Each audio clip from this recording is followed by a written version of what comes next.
ৰোদ পোৱাবৰ কাৰণে মাতিবা নৌকা ৰোদ পোৱাবৰ কাৰণে মাতিবা নৌকা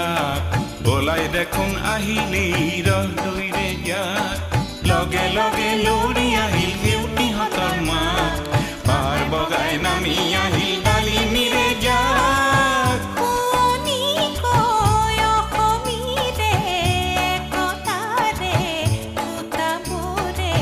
মহুৰাতে ললেহি পাত ও আইতা আইতা ও এনে আইতা নাচনি হেতাতে নাতিনিৰে বিয়া অসম আকাশ পোহৰ হ'ব উৰুলিটি বিয়া ও আইতা আইতা ও এনে আইতা নাচনি হেতাতে নাতিনিৰে বিয়া